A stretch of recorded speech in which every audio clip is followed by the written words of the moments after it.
Hello. So, this is Gail, the Legacy Lady. If you happen to be watching this on YouTube or the Facebook page, hi, how are you? Feel free to put comments and things in the comment section and let me know if you have questions. So I know those are important. If you are in the Facebook group, please remember that in order for me to know who is commenting, you need to give me permission to see your name. Otherwise, I'll just respond as I can. So this is part of I'm going to do mostly weekly. So on Fridays, I'm just going to go live about noon-ish Eastern time and really try for like a lunch and learn. Videos will be approximately 15 minutes, sometimes 20, sometimes less, and that's how this will go. So today specifically, I'm thinking about Google Drive. If you are aware of any of my other content, you'll see a pattern of things. So I use Google Drive for a variety of use cases. What I wanted to share with you today specifically is how it can be used as an activity staff person, as a caregiver, as someone who is interacting with people on a daily basis, and potentially you need to organize things, especially on the go. So if you're able to use a smartphone or it's something you can access from your phone as needed. One thing that people aren't really aware of is that you can use voice to text inside Google Docs. You can't really use it in Google Sheets or other places, but Google Docs is a great place to do voice to text, which means Google Docs will transcribe as you're talking. Now, a catch on this one is just to make sure that you use punctuation. So you say your sentence and just say the word period and then move on. Otherwise, you end up with a muddled mess. So it's really great for like short notes, or if you need to, if you want to record a story, you can also do, that's what I'm looking for, actual voice recordings. So that's just a quick tidbit. What I wanted to give you today, our agenda is an overview of Google Drive and other like the available options within Google Drive, functionalities. I wanted to cover folder organization and naming files, and then best practices for using the search function, because if you've named things correctly or in a way that's easily searchable, you can create a database inside Google Drive for yourself. And then also, of course, use cases, which is where the fun stuff will be. So how we can use all of those things to what use cases might look like in the wild. So with that, I've made a test folder inside my Google Drive. So I'm going to share my screen. And if you are on the replay, please know that you can absolutely put in questions and I will come back and answer. So let's see what we've got. So we have our screen up, and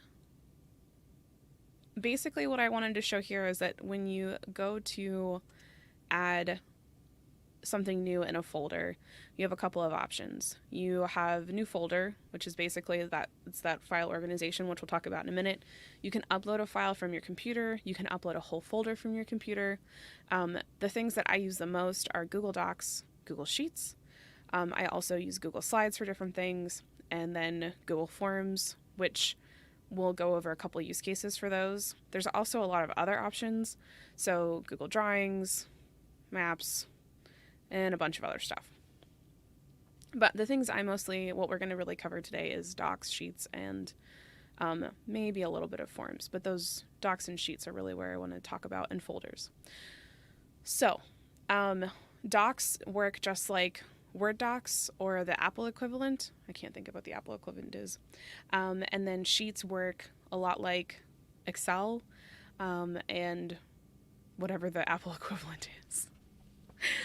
Slides are PowerPoint essentially, and then forms are exactly what it says as forms.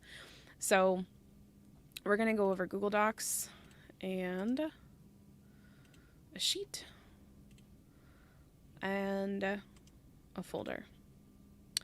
So that's just a really quick overview of different things you can use inside Google Drive. And let's look at our folder organization and naming files. So folder organization for me is super important. I think of Google Drive as a digital filing cabinet. And I try to go like with big pictures since I use it for so many things. So if you look at here, cancel, you'll see legacy recorder is my big thing, and then you'll see everything else. So I'm not going to go into any other ones, but within each folder, there are lots of other ones. So we can go into blog posts. This has, right now I only have 2021 showing, but in my archive, I have everything from 2020, the things from 2019, and this is really where I started sorting by folders for this specific brand. Because then you'll see all this stuff that I didn't sort into folders. And I used to do things in one big doc, and I've just changed my process over the years. We'll talk a little bit more about use case things, but I just wanted to show you the top level of folders. So for organization, it really depends on what you're using it for, but it's important to think about how, if you always plan your naming convention based on, I just clicked something funny, based on how you would search for something, you will be farther ahead than most people. So what I mean by that is if you know that you're going to always search by a patient's name or a loved one's name, then the document would have the loved one's name in it. Or you would sort by folders by a loved one's name. So you can also follow, so genealogists will sometimes sort by years, they'll sort by names, they'll sort by locations, and you can create folders that way, but you can also do naming conventions that way. So if we do, let's say John Smith, you can put in, their location. We're going to say Pittsburgh, PA, and then it creates a folder. So if we do a Google Doc, maybe our file name is John Smith, Pittsburgh, PA. We're going to do today's date, 21, story entry. So how I'm going to talk about this is how I would use it, or how I have used it, for tracking story entries or journal entries from different people from different days and in different locations. So what we have here is the person's name, their location, the date, and what it is. So if you always do your files like that, then when you're in your Google Drive, you can type in John Smith, and then the things that have John Smith in them should show up.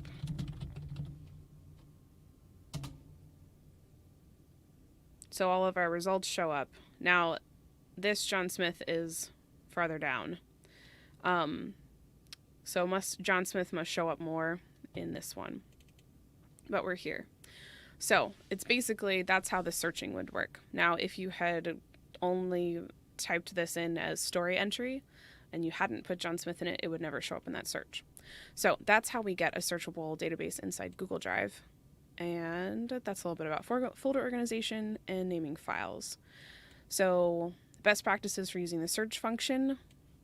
If you always name your folders, if you always name your folders and your documents in a way that you'll remember, then when you go to use the search function and everything's consistent, it actually works, which is super awesome.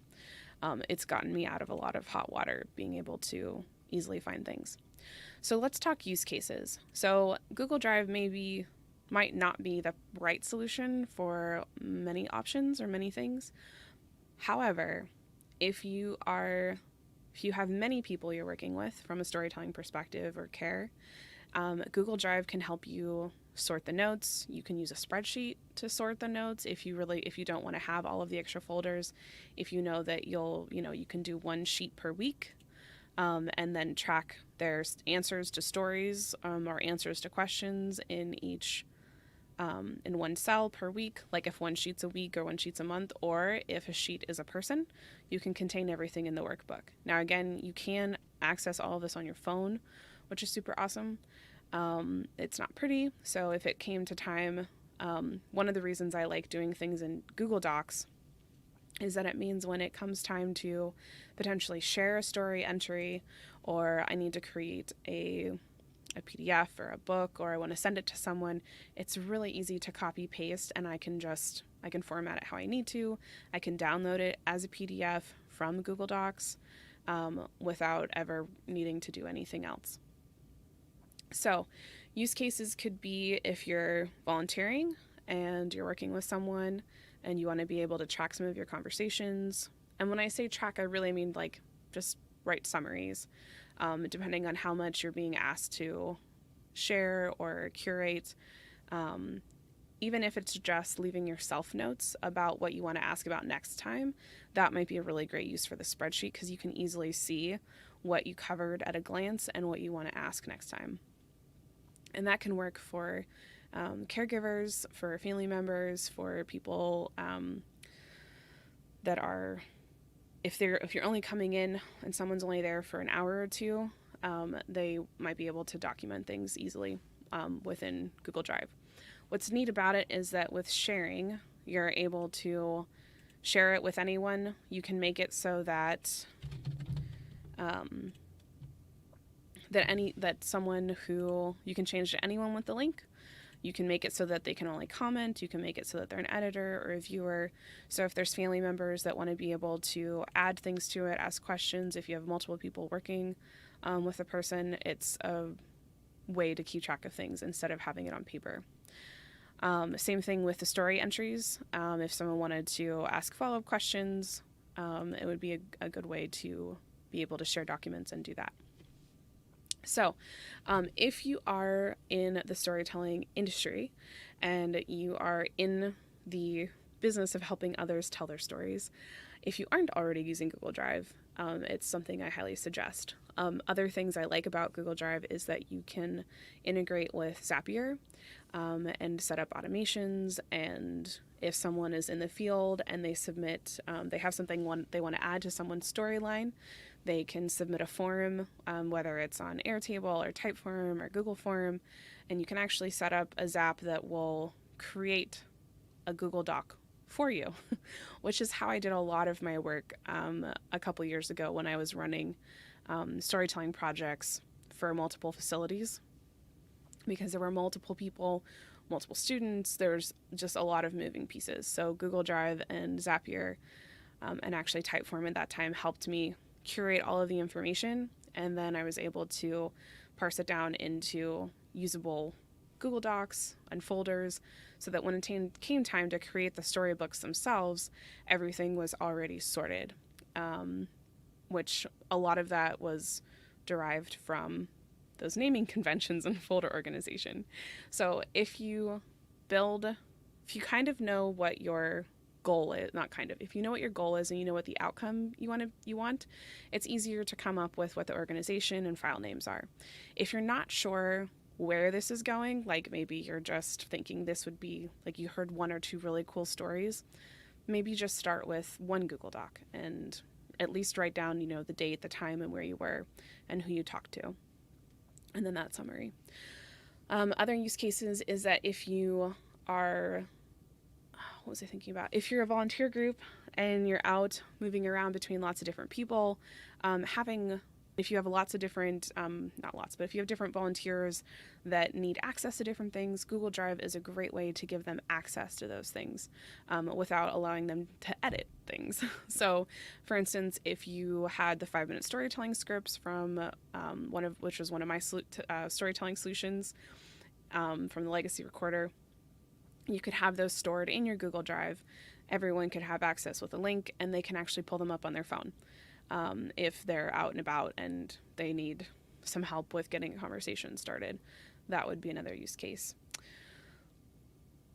Another way to use this is if you are doing a collaborative storytelling project where your storyteller is maybe a little more tech savvy, or if they're excited about learning the tech, giving them a chance to write their own stories inside a Google Doc, using that voice to text feature. A lot of times sometimes will need help, which is okay. So that is also a good use case for Google Drive and storytelling, is collaborative projects. Especially if you're able to work one-on-one with a storyteller, because if you meet with them 1 week, but you're not able to see them again for 2 weeks or something, like, so there's time in between each, you can tag them, ask them to like fill in questions. You can leave a Loom video and do a couple interview questions, and then they can respond in the Google Doc, lots of different ways. So that is, I'm going to leave that there. I've been talking for 15 minutes about Google Drive. So I hope that somewhere in all of this you found something that at least gave you a different perspective, and you thought of a way you could implement, or a way you could work on one of your own systems or workflows to make things a little bit easier for you and your storytellers. So with that, I am so excited to see you next week. And yeah, that's all I got. So I hope you have an incredible day. Don't forget to go check out the website and all of the resources, and you can do that at www.thelegacyrecorder.com. And in the description of this video, you'll see an option to grab time on my calendar for a paid workshopping if that's something you need.